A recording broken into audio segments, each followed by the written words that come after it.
I'm Nyx and I'm going to show you how I make these cute little trinket boxes. They're made out of almost entirely recycled materials. They're kind of quick, kind of slow stitching, right in that middle zone where I really like to craft. I find it really useful to hold things like threads and other sewing supplies in here, but I can also see this just being helpful for anyone. It's a trinket box after all. If you're gonna follow along with this project, make sure these outer pieces are slightly longer than your inner shell pieces. I did that with the bottom and it worked well, but I wish I had remembered to do it with the sides. I recommend using something like sashiko thread or wonderfil spaghetti cotton for your accent threads. Need a leather thimble or something to protect your finger because you will be pushing through several layers. Sometimes you'll hit the cardboard. So when you're hand stitching, use needles that you aren't precious with. You're gonna need some scrap fabric, some cardboard, a needle and thread,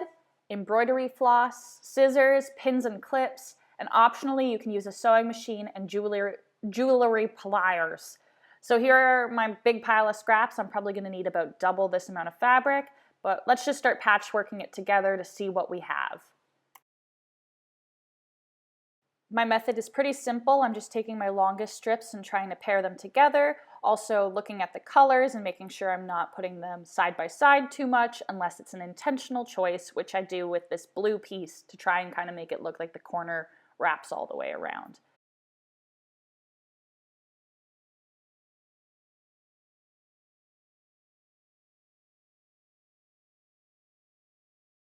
You can be somewhat intentional with this, but I also just recommend attaching whatever lengths make the most sense, prioritizing yardage rather than design. Now press those seams open, otherwise you're gonna have some bulky ass fabric.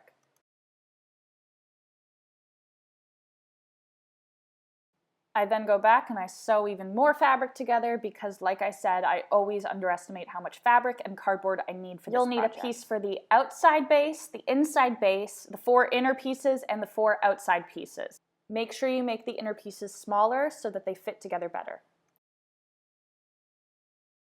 You need a lot of fucking cardboard. I really underestimated how much I needed in this project, so you'll see me like cut a little bit, but like cut double the amount here. So we're gonna talk 8 panels for the round bits, and then the inside bit and the outside bit, and the inside bit and the outside bit should have a couple layers just so it's a sturdy bottom. You want a sturdy bottom.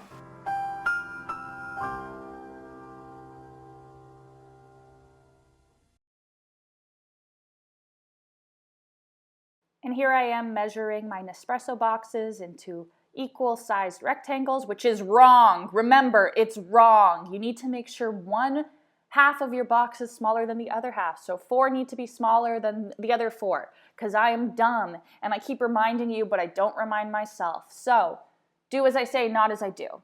Here I go, cutting equal sized pieces when they should be slightly smaller than the other 4.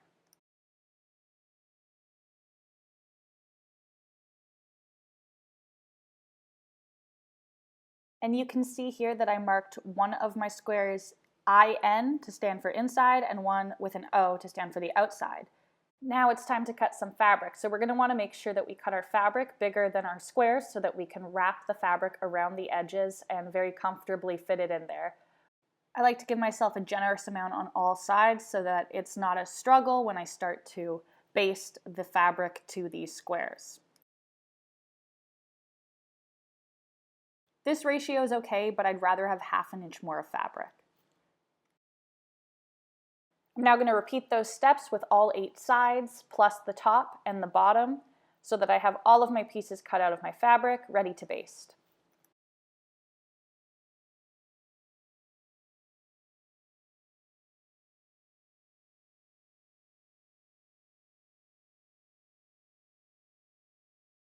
At this point, you can pause and make sure you have all of your pieces and also make sure that they're the right ratios. So at this point, I should have trimmed 4 of my rectangles.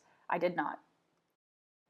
Next, I'm gonna whip around all of the edges of these pieces to make sure that they don't come apart and so they don't fray with a zigzag stitch. This is gonna be a gift for a friend, so I wanna make sure that nothing comes apart.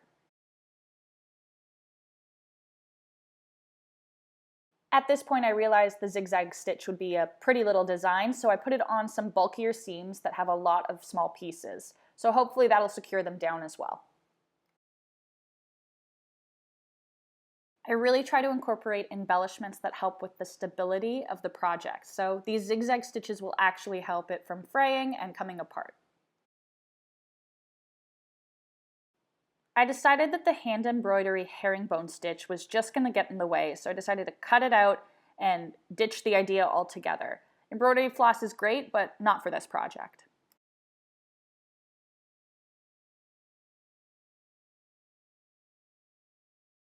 If you do want to do any embroidery, I recommend doing it at this stage, any kind of beading element right now, because once you start assembling the pieces together, it'll be a lot harder to stitch. I'm now going to reinforce my original 8 pieces with additional cardboard to build stronger walls. Now whip out your pins because they will be very helpful. Make sure you get your cardboard all laid out, and then you can fold each corner in on itself, pinning or clipping it in place, so then when you baste it, it doesn't move around. I like to double up my thread to make sure it doesn't snap, and I like to make sure I really stitch it in there.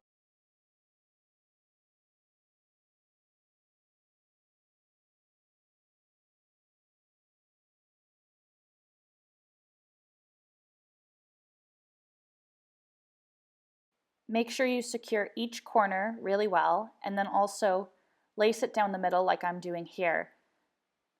It feels counterproductive, but you won't see this on the outside, so it really helps.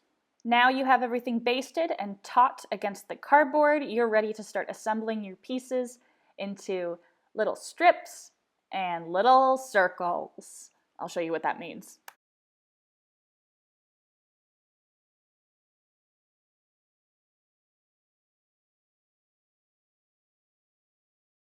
This is the point where I realized I forgot to make the inside and the outside different sizes, so I'm just trying to figure out which look a little bit bigger and making that my outside rim.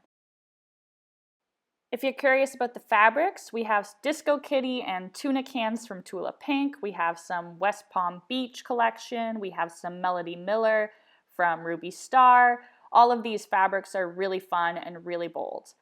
Now I'm going to use my favorite little ladder stitch here, and I'm going to go up the sides, connecting my little side walls along their short side. Does that make sense? You can see what I'm doing. I'm ladder stitching up the side here.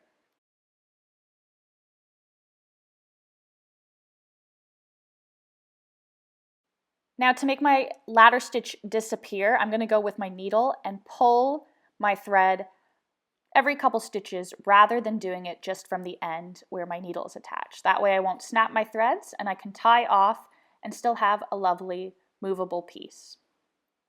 Now repeat this with the inside and the outside shell. All 4 of those rectangles should be connected into a line.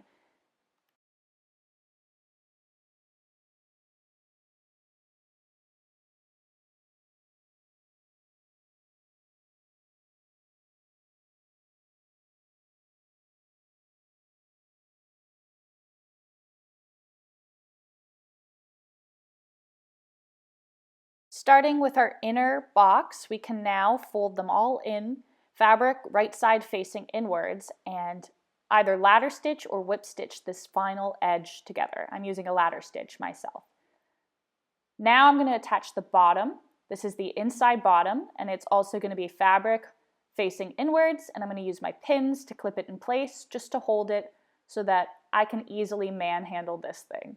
Using my favorite stitch, the whip stitch, I'm going to quickly go around the bottom here, making sure to stop occasionally and tie some knots just to make myself feel like it's more secure than it really is.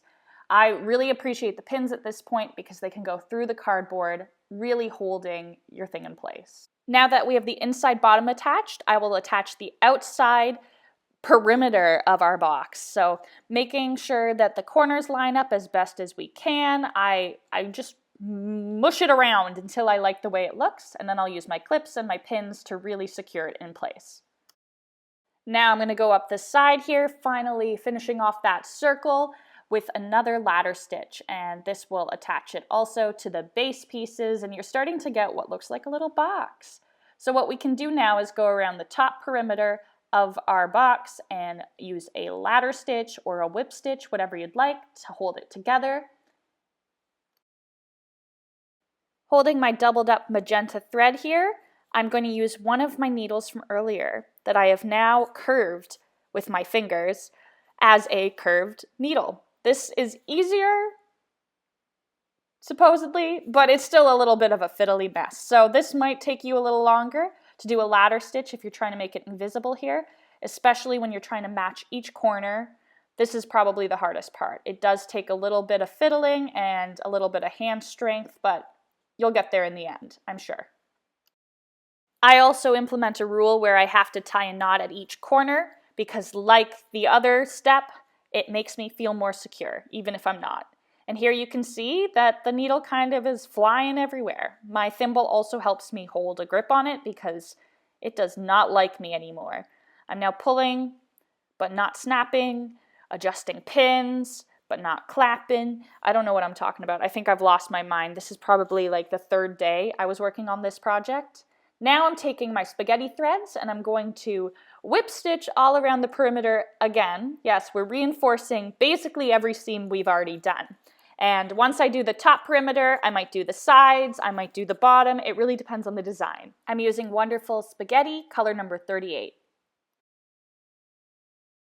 Now it's really just the final touches. I'm just whip stitching, sometimes blanket stitching around all of my edges, making sure everything's nice and secure and ideally aesthetic, but not necessary at all. Really what I want is a secure box that will actually do its purpose. So if my hand stitches end up coming out a little wonky, I usually don't beat myself up about it.